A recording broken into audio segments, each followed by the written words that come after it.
ہمیں یہ حکم دیا گیا ہے کہ ہم اللہ سے جب بھی مانگیں دنیا اور آخرت کی بھلائی مانگیں۔ ہمارے ہاں چونکہ ایک بڑا طبقہ ایسا ہوتا ہے الا ماشاء اللہ جس کو دنیاوی ضروریات پوری طرح گھیر لیتی ہیں اور دنیا داری کے مسائل ذہن پر دل پر پوری طرح حاوی ہو جاتے ہیں۔ ہر وقت تصور یہی رہتا ہے کہ کسی طریقے سے میری دنیا داری مضبوط ہو جائے، میری دنیا داری مکمل ہو جائے، میرے روزمرہ کے کام پختہ ہو جائیں۔ اس کا لازمی نتیجہ یہ نکلتا ہے کہ انسان دینی کاموں کو بھی معاذ اللہ دنیا کے لیے کرنا شروع کر دیتا ہے۔ کعبۃ اللہ میں جا کر بھی، بیت اللہ شریف کا طواف کر کے بھی، حجر اسود کے بوسے کے بعد بھی، مقام ابراہیم پر نفل پڑھنے کے بعد بھی، حتیٰ کہ نبی اکرم صلی اللہ علیہ وسلم کی بارگاہ عالی مرتبت کی حاضری کے دوران بھی الا ماشاء اللہ لوگ دنیا ہی مانگتے رہتے ہیں۔ میرا فلانا کام ہو جائے، میرے بچوں کے معاملات سنور جائیں، فلاں کا مستقبل بہتر ہو جائے۔ دنیا کی خیر اللہ سے مانگنا برا نہیں، لیکن صرف دنیا ہی مانگنا اور اپنی آخرت کو فراموش کر دینا۔ اللہ فرماتے ہیں والآخرۃ خیر وابقیٰ، آخرت تمہارے لیے بہتر بھی ہے اور ہمیشہ باقی رہنے والی بھی ہے۔ قرآن مجید نے سورہ بقرہ کے اندر قریش مکہ کی اس عادت کا ذکر کیا ہے۔ فرمایا جب وہ حج کرتے تو ان کا طریقہ یہ تھا کہ وَمِنَ النَّاسِ مَن يَقُولُ رَبَّنَا آتِنَا فِي الدُّنْيَا، ان میں سے کچھ لوگ یہ کہا کرتے تھے کہ یا اللہ ہمیں دنیا عطا کر دے، ہمیں دنیا دے دے۔ رب فرماتا ہے وَمَا لَهُ فِي الْآخِرَةِ مِنْ خَلَاقٍ، ان لوگوں کا آخرت میں کوئی حصہ نہیں۔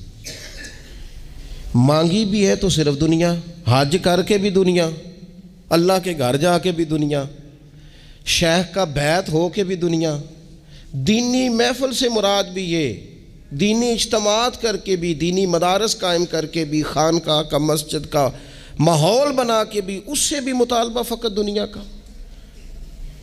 ان کفار کی اس عادت کو ذکر کر کے ہمیں سمجھایا گیا کہ جو فقط دنیا مانگتا ہے اس کا آخرت میں کوئی حصہ، اور فرمایا کچھ لوگ ایسے ہیں وَمِنْهُمْ مَنْ يَقُولُ رَبَّنَا آتِنَا فِي الدُّنْيَا حَسَنَةً، اچھا انہوں نے دنیا بھی مانگی تو صرف دنیا مانگی، حسنہ نہیں مانگی۔ اور یہاں فرمایا کچھ لوگ ایسے ہیں جو رب سے کہتے ہیں یا اللہ ہمیں دنیا میں بھی بھلائی عطا فرما، دنیا بھی دے تو حسنہ دینا، وہ دنیا دینا جو ہمارے دین کو تقویت دے، وہ دنیا دینا جو ہمارے اعمال حسنہ کو مضبوط کرے، دینی معاملات کو تقویت دے، دنیا بھی وہی عطا فرما۔ اور ساتھ کہتے ہیں وَفِي الْآخِرَةِ حَسَنَةً، یا اللہ ہمیں آخرت میں بھی بھلائی ہی عطا فرما، وَقِنَا عَذَابَ النَّارِ، اور ہمیں دوزخ کے عذاب سے بچا، أُولَٰئِكَ لَهُمْ نَصِيبٌ مِّمَّا كَسَبُوا، فرمایا ایسوں کو ان کی کمائی ہی ملے گی، جو انہوں نے کیا ہے وہ خوش نصیبی انہیں ضرور میسر آئے گی، چونکہ دنیا بھی مانگ رہے ہیں، آخرت بھی مانگ رہے ہیں۔ ہمیشہ کوئی بھی کام کریں کسی قسم کا بھی، اس میں یہ دیکھیں کہ کیا اس میں میرے لیے کوئی ذخیرہ آخرت بنے گا، کیا یہ کام میری قبر میں، حشر میں، قیامت میں میرے لیے کوئی فائدہ مند ہوگا۔ میں بڑے درد سے عرض کرتا ہوں بعض لوگ دینی کام کرتے ہیں اور ان سے جب سوالات کیے جاتے ہیں تو وہ بعض اوقات تکلیف دہ معاملہ ہو جاتا ہے کہ اس دینی کام کے پیچھے بھی وہ والا خلوص نہیں جو ایک مسلمان کا رب و رسول کے ساتھ ہونا چاہیے، اس دینی کام کے پیچھے بھی کچھ دنیاوی مقاصد موجود ہیں۔ تو اگر بڑی پگڑی اور بڑے جبے کے پیچھے بھی ایک دنیا دار چھپا ہوا ہو، لوگوں کو تو دھوکہ دیا جا سکتا ہے، رب و رسول کو تو نہیں نہ دیا جا سکتا۔ وہاں تو دلوں کا خلوص ہی پہنچتا ہے، وہاں تو نیتوں کا حسن ہی پہنچتا ہے۔ تو اللہ تبارک و تعالیٰ سے جب بھی سوال کیا جائے دنیا اور آخرت کی بہتری کا سوال کیا جائے۔ ایک لفظ ہے حدیث پاک میں جس کو عافیت کہتے ہیں، ترمذی شریف میں حضرت سیدنا عباس بن عبد المطلب رضی اللہ تعالیٰ عنہ آپ کی روایت موجود ہے، فرماتے ہیں میں نبی پاک صلی اللہ تعالیٰ علیہ وسلم کی خدمت عالی مرتبت میں حاضر ہوا تو میں نے عرض کی یا رسول اللہ صلی اللہ تعالیٰ علیہ وسلم مجھے ایسی چیز بتائیں جو میں اپنے رب سے مانگوں۔ چیز مانگنی ہوتی ہے نا، بعض اوقات موقع ملتا ہے تو کئی دفعہ انسان امتحان میں آ جاتا ہے کہ اب مجھے موقع مل گیا ہے، مجھے کہا گیا کچھ مانگ لو، تو بھلا میں کیا مانگوں۔ حضرت عباس بن عبد المطلب رضی اللہ تعالیٰ عنہ نبی پاک علیہ السلام کے پیارے چچا جان ہیں، عرض گزار ہیں، یا رسول اللہ صلی اللہ علیہ وسلم مجھے بتائیے میں اپنے رب سے مانگوں تو کیا مانگوں؟ تو حضور نے فرمایا رب سے عافیت مانگو۔ کہتے میں کچھ دن رکا، کچھ دنوں کے بعد پھر حاضر بارگاہ ہوا اور عرض کی یا رسول اللہ صلی اللہ تعالیٰ علیہ وسلم مجھے بتائیے میں اپنے مالک سے مانگوں تو کیا مانگوں؟ تو حضور نے پھر فرمایا اللہ سے مانگنا تو عافیت مانگنا۔ بزرگ فرماتے ہیں یہ عافیت کیا ہے؟ عافیت یہ ہے کہ یا اللہ ظاہری پریشانیاں، باطنی پریشانیاں، اے اللہ ظاہر کے میل کچیل بھی دور ہو جائیں، باطن کے بھی دور ہو جائیں، اے اللہ ہر معاملے میں، ہر آزمائش میں، ہر دکھ میں ہمیں تیری پناہ نصیب ہو جائے۔ یہ عافیت ہے۔ اور صوفیہ کرام فرماتے ہیں عافیت سے بڑی نعمت کوئی نہیں اگر کسی کو میسر آئے تو، عافیت سے بڑا حسن کوئی نہیں اگر کسی شخص کو یہ نصیب ہو جائے۔ اور ایک اللہ والے نے تو ایک اور بڑا خوبصورت ترجمہ یہاں کیا ہے، وہ کہتے ہیں عافیت کا مطلب ہے دل کا قرار، عافیت کا مطلب ہے باطن کا سکون، عافیت کا مطلب ہے انسان کے مزاج کا حوصلہ، ٹھنڈک، بردباری۔ جس بندے کو عافیت نصیب ہو جاتی ہے گویا اللہ اسے سکون کی دولت عطا فرما دیتا ہے، تھوڑے پیسوں میں بھی سکون، بغیر شہرت کے بھی سکون، کوئی بات مان لے تب بھی سکون، کوئی دھتکار دے پھر بھی سکون، لوگوں کی گڈ بک میں ہو پھر بھی سکون، اور اگر لوگ سارے مخالفت میں آ جائیں تو چونکہ اللہ نے عافیت دی ہے پھر بھی سکون۔ اللہ تعالیٰ نے ان لوگوں کو قرار کی دولت، اللہ سے عافیت مانگی جائے۔ اس میں دنیا کی بھی بھلائی شامل ہے، آخرت کی بھی بھلائی شامل۔ نبی اکرم صلی اللہ تعالیٰ علیہ وسلم توجہ دلاتے کہ اللہ سے تم عافیت مانگو۔ ہمارا نا جی کیونکہ سب سے بڑا مسئلہ روحانی تربیت کا ہے، ہمارے ہاں باتیں ڈھیر سارے لوگوں کو آتی ہیں اور بہت زیادہ آتی ہیں، منصوبہ بندی کرنا، پلاننگ کرنا، اپنے معاملات کو خود سے کیسے لے کے چلنا ہے، کیسے ٹھیک کرنا ہے، اپنے حق میں دنیا کو کس طرح قائل کرنا ہے، یہ ڈھیر سارے لوگوں کو آتا ہے، اور اپنے حق میں دلائل کس طرح قائم کرنے ہیں، اس میں بہت سارے لوگ خود کفیل ہوتے ہیں، انہیں کسی سے مشاورت کی بھی ضرورت نہیں ہوتی۔ لیکن اللہ کی بارگاہ سے اپنا رشتہ کیسے جوڑنا ہے، مالک سے کرم کا سوالی کس طرح کر کے ہونا ہے، اللہ سے عافیت کا سوال کیسے کرنا ہے، یہ چونکہ روحانی تربیت میں ہمارا مزاج نہیں ہوتا لہذا ہم اس طرف جاتے نہیں، ہم وہ اپنی مرضی کی چیزیں، یعنی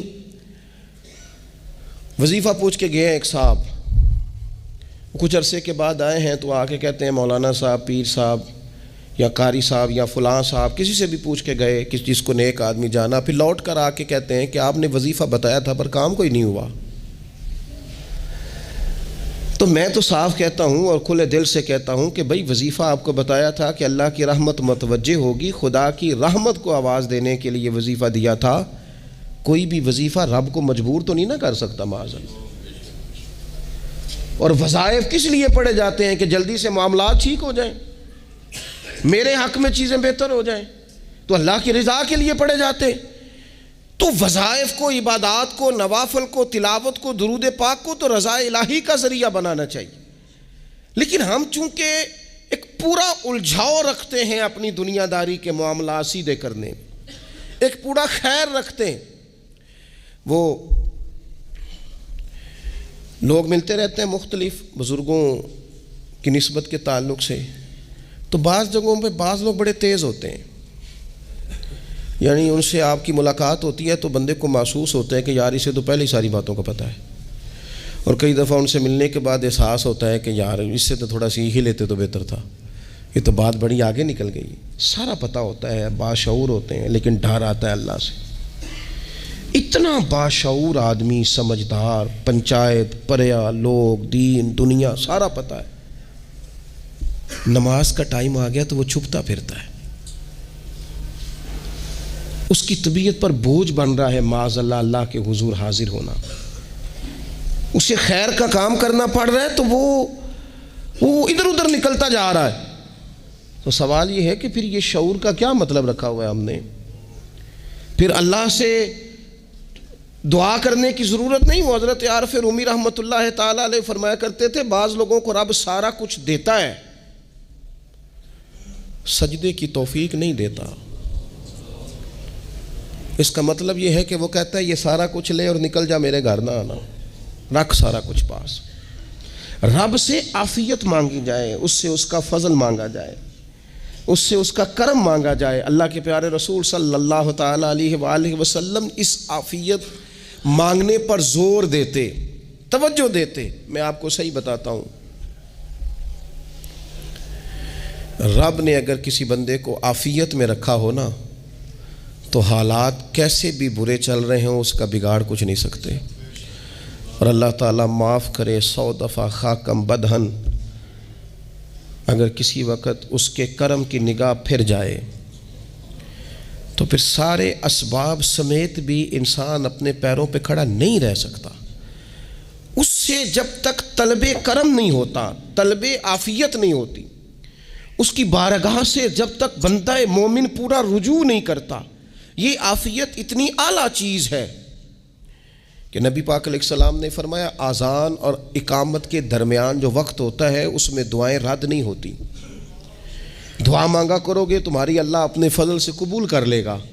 عرض کی یا رسول اللہ کیا مانگے؟ تو فرمایا عافیت مانگو رب سے۔ حضرت انس بن مالک حدیث کے راوی ہیں رضی اللہ تعالیٰ عنہ، یہاں بھی فرمایا یہ عین قبولیت کا ٹائم ہے، اب اللہ سے عافیت مانگ لو، اس کی پناہ۔ ہم دعاؤں میں بھی محدود ہو جاتے ہیں۔ رب دا طالب کوئی نہ ملیا، جو ملیا طالب زردہ ہو۔ دعاؤں میں بھی حد بندی۔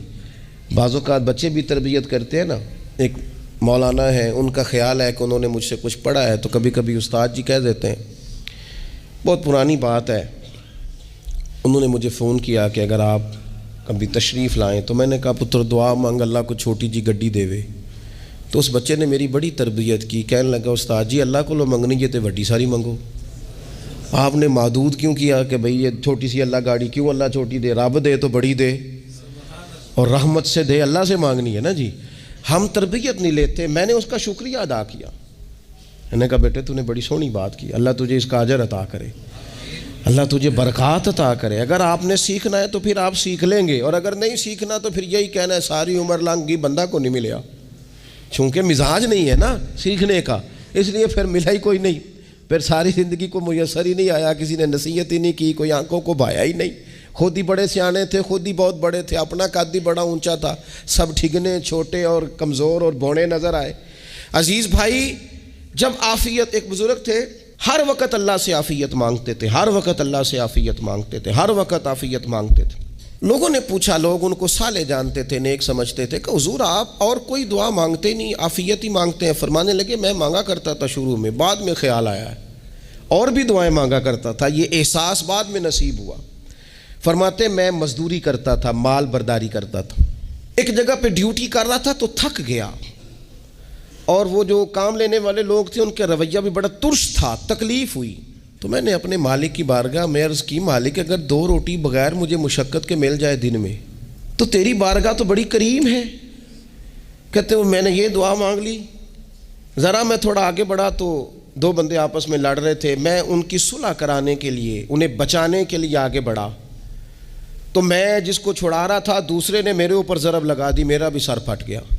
تھوڑی دیر کے بعد وہاں پولیس آ گئی، وہ تینوں کو لڑنے والا سمجھ کے اٹھا کے لے گئے، مجھے جیل ہو گئی۔ 2 روٹیاں بغیر مشقت کے روز ملنی شروع ہو گئی۔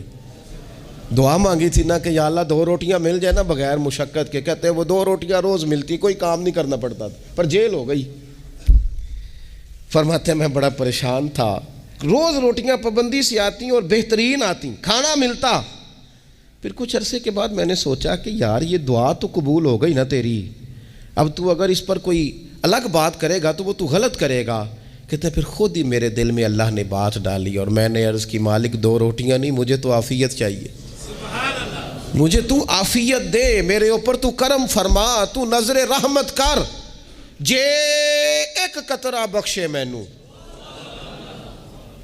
جے ایک قطرہ بخشے مینوں تے کام بن جاندا ہی میرا، مہربانی کر عافیت عطا کر۔ فرماتے ہیں پھر خدا نے کرم کیا، کہاں سے اسباب بنے میرے جیل سے چھوٹنے کے، کون کون میرے ضمانتی بنے اللہ ہی جانتا ہے۔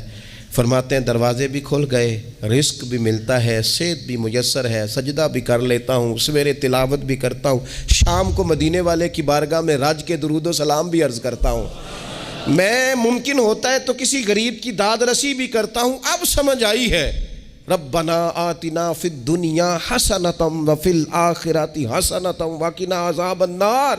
اب سمجھ آئی ہے رب سے جب بھی مانگنا ہے عافیت ہی مانگنی ہے، اس سے کرم مانگ۔ ہم نے محدود دعائیں رکھی ہوئی ہیں، محدود، وہ جی فلانا کام میرا ہو جائے تو بھئی وہ ایک ہو گیا، اس کے بعد پھر نئی ٹینشن بن جائے گی، نہیں میں جی بچوں کی شادی کر لوں جی پھر میں فارغ ہوں۔ آپ شادی کر کے دیکھیں لاگ پتہ جائے گا کیسے فارغ ہوتے ہیں۔ آپ یہاں رکتے کیوں ہیں؟ آپ خدا سے عافیت کیوں نہیں طلب کرتے؟ اس کی بارگاہ سے وہ کیوں نہیں مانگتے کہ جو ایک قطرہ ملے تو دنیا اور آخرت کے سارے کام ہو جائے؟ اس سے اس کی رحمت کا سوال کرے، اس سے اس کے کرم کا سوال کرے۔ اللہ کی بارگاہ میں بھی حاضر ہونا اور جچی تلی اور جناب ناپ تول کر اور محدود چیزوں کا سوال کرنا، مالک سے مانگیں، اور وہ جب دیتا ہے تو دیتا بھی بے حساب ہی ہے۔ وہ جب عطا کرتا ہے تو کرم کے دروازے کھول کے عطا کرتا ہے، ورنہ تو ایک الجھن سے انسان نکلتا ہے دوسری میں الجھ جاتا ہے، ایک گتھی کو سلجھاتا ہے پھر۔ اقبال رو پڑے تھے، کہنے لگے میں عقل کی گتھیاں سلجھا چکا ہوں، یا رب مجھے صاحب جنوں کر دے۔ اللہ یہ بڑا میں نے ہیر پھیر دیکھ لیا، مجھے دیوانہ بنا، اب مجھے جنون ہو، اب میں کسی کے لیے رویا کروں، اب میں کسی کی یاد میں تڑپا کروں، اب میں رات کسی کے لیے میری آنکھیں بیدار رہیں۔ یہ بڑی ہو گئی دنیا داری، عقل کی گتھی حالانکہ نہیں سلجھتی، پر اقبال کہتے ہیں عقل کی گتھیاں سلجھا چکا ہوں، یا رب مجھے صاحب جنوں کر دے۔ اور پھر کہنے لگے بجھی عشق کی آگ اندھیر ہے، اب یہ مسلمان نہیں یہ خاک کا ڈھیر ہے، تو مٹی بن کے رہ گیا۔ کیا کہاں اپنی ساری توجہات کا قبلہ کس چیز کو؟ میرے عزیزو اللہ سے عافیت۔ نبی پاک علیہ الصلوۃ والسلام نے ایک شخص سے پوچھا کیا دعا مانگ رہے ہو؟ تو اس نے کہا یا رسول اللہ میں اللہ کی بارگاہ میں صبر کا سوال کر رہا ہوں۔ تو حضور فرمانے لگے صبر تو مصیبت پر ہوتا ہے۔ یا رسول اللہ پھر کیا مانگوں؟ آپ ان جملوں اور لفظوں کی گہرائی کو سمجھیں، صبر کے لیے تو پہلے مصیبت آئے گی پھر صبر آئے گا۔ تو یا رسول اللہ کیا مانگوں؟ فرمایا تو رب سے عافیت مانگ۔ معنی کیا ہے؟ مصیبت آئے کیوں؟ اللہ تجھے اپنی حفاظت کے حصار میں لے لے، وہ وقت ہی کیوں آئے کہ جب تیری طبیعت الجھ جائے، جب تو پریشان ہو جائے، جب تو اللہ سے عافیت مانگنا۔ جب تو عافیت مانگے گا تو اگر کبھی مشکل آئے گی بھی نا تو خدا پھر اپنے فضل سے مشکل سے نکلنے میں رستہ بھی بڑی جلدی عطا فرمائے گا اور تیرے اوپر فضل فرمائے گا۔ اگر عافیت، یہ جو ہم نبی پاک کی امت ہے نا، تو یہ ہمارے گرد اللہ کے فضل اور اس کی رحمت کا حصار ہے، یہ حصار ہے ہمارے گرد۔ وہ درویش نے کہا تھا نا کہ کروں شکر کتنا اور کروں فخر کتنا کہ تیرے کرم نے مجھے فائز المرام کیا، دیکھو بنا کے سید عالم کا امتی مجھ کو گناہ سے پہلے ہی بخشش کا انتظام کیا۔ ابھی میں نے غلطی کی نہیں لیکن مجھے حضور کا غلام بنا دیا، بخشش کا بندوبست پہلے ہو گیا۔ اپنے مالک سے، بیمار بھی اس سے عافیت مانگیں، مقروض بھی اس سے عافیت مانگیں، بے اولاد بھی اس سے عافیت ہی مانگیں، صاحب اولاد بھی اس سے عافیت ہی مانگیں، جو دولت کے حصول کے رزق حلال کے خواہش مند ہیں وہ بھی اس سے عافیت مانگیں، اور جن کی جھولی اس نے بھر دی ہے وہ بھی اپنے رب سے عافیت ہی مانگیں۔ مالک سے جب سوال کریں، ایک بزرگ تھے انہوں نے تو اپنی انگوٹھی میں لکھوا لیا تھا کہ یا اللہ مجھے عافیت عطا فرما، مگر جب بھی دیکھتا ہوں یاد آ جاتا ہے کہ اللہ سے عافیت مانگنی۔